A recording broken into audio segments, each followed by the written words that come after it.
other videos about pressure, pressure and release, and how if a dog hasn't really been exposed to that, or doesn't fully understand what I'm asking before we go to sheep, kind of makes everything harder. This is one of the things I think new people struggle with, regular dog owners struggle with, etc. So I made an extensive video of one of the other dogs that I have in training doing this exact same exercise.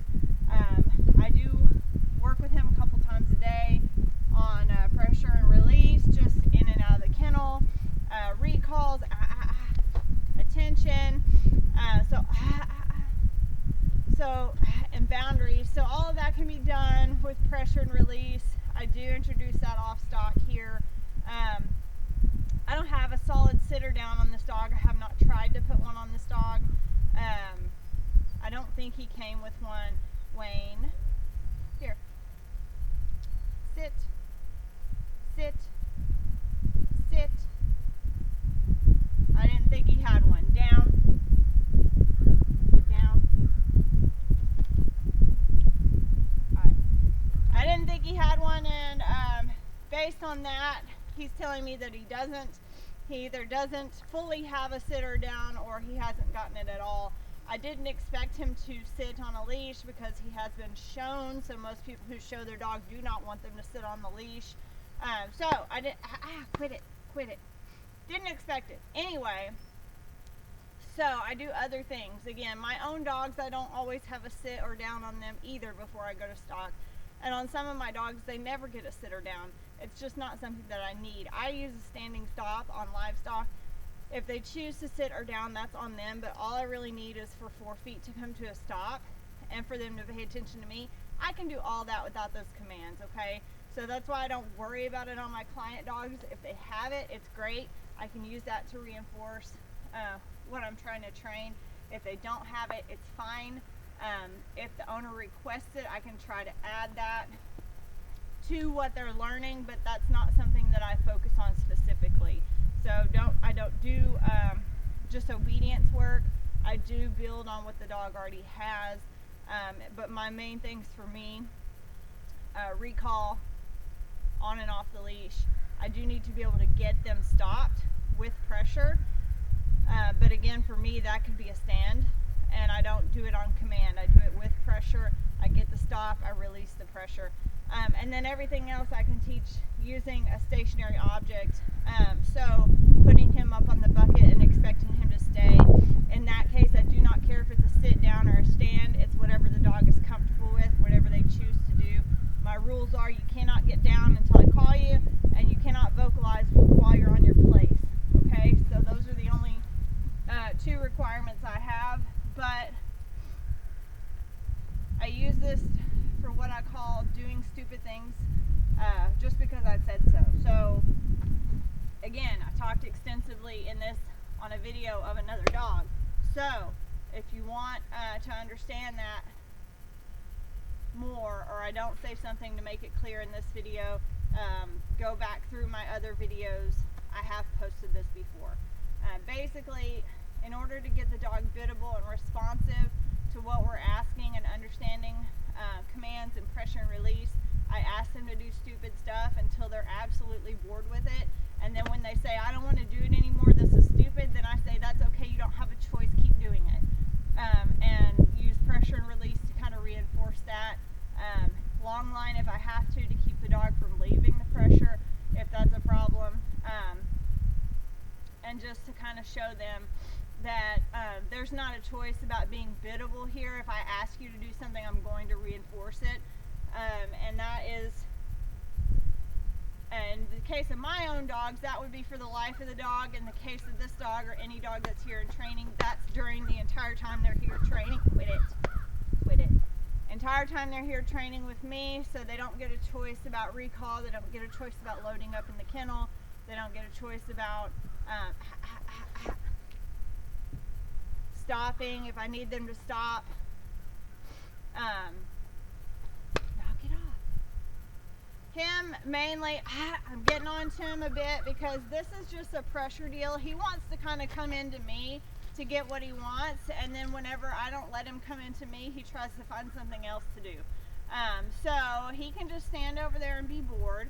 I did have to pick up the flag because he's not respecting my personal pressure, so when I put pressure on him, he's kind of giving to me, but mentally he's still saying, okay, I'll just find something else to do, or I'll start creeping up on you, get in your personal space. I don't need him in my personal space. This has been something that we have to work through on the livestock because he wants to be with me instead of with them. So that's kind of a problem when you're trying to get your livestock to come to you. If the dog is with you, they cannot bring livestock to you. Anyway, so we'll get started on this other stuff, this really boring stuff that I do with every dog quite a bit. Wayne. I have already taught him how to get up on a bucket and wait.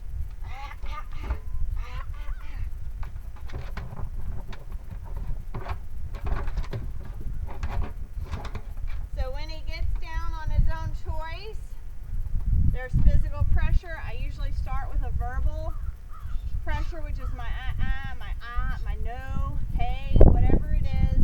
I use multiple different words, multiple different scolding sounds. I start with that. I immediately follow it up with physical pressure, stepping into his space. I need to see him respond the exact same way I would ask him to respond on livestock, which is to stop, pay attention to me, and in a perfect world, he would go back on the bucket on his own. But if he does not, then I reinforce that with pressure from the leash. So, especially in this dog's case, because he wants to be in my business, he wants to be up against me. He wants to be touching me. I'm not going to touch his collar. That would give him the satisfaction of getting in my space and being reinforced with touching. So I do not want to do that with him. With another dog, I might, or I would, potentially just grab the collar and put them up there. With him, I would not. I want to do some things to kind of entice him to come off the bucket, because if the dog is not making mistakes, they're not learning from their mistakes. If they're always 100% correct, they don't know what it is to make a mistake, and they are going to do that when we go to livestock. And so they need to understand that pressure will go away when they look to me for direction and allow me to help them.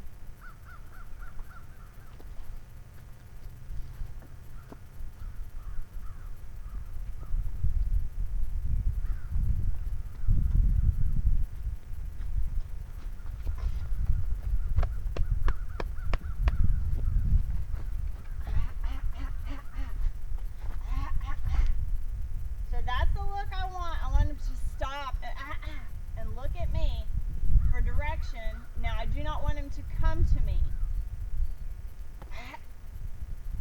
So then I'm just going to tighten up on the leash because he did not understand what the pressure was for.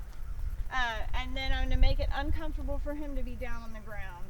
So using the leash to put him back up there. Again, the coming to me when he's being scolded is part of what I'm trying to get fixed. That's not necessarily wrong in some people's minds or in some people's lives or the way they manage their dogs or what they want out of their dog, but it is not going to help him when it comes to livestock. So if I say away, he takes the wrong direction, and I say no, and he comes to me, he negates everything with the livestock, they leave, and now we're all out of sorts and have to start over. So he just needs to be able to take the pressure from far away, no, and then go and then take another command from there. So coming back to me is not going to help in this instance.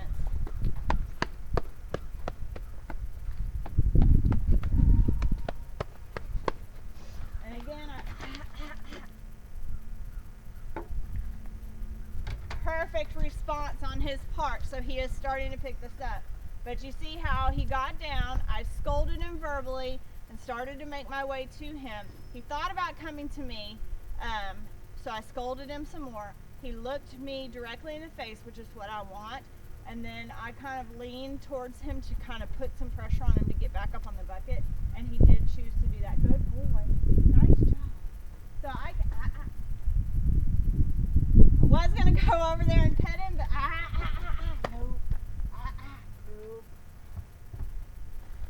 But his attitude, the way he leaned into me whenever I started to move that way after I praised him, I don't want to reward that. So it's every little thing that he does leaning into that pressure right now that I don't want to reward.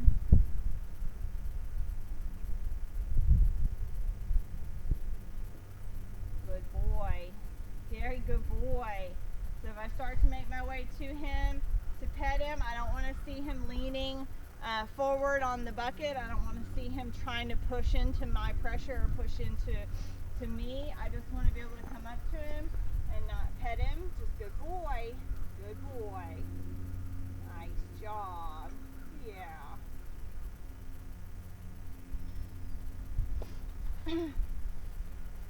And again, this isn't saying that you can't love on your dogs or enjoy them sitting on you or laying on you, being on the couch with you, whatever you want to do in your life. But these dogs have to learn if they're going to work.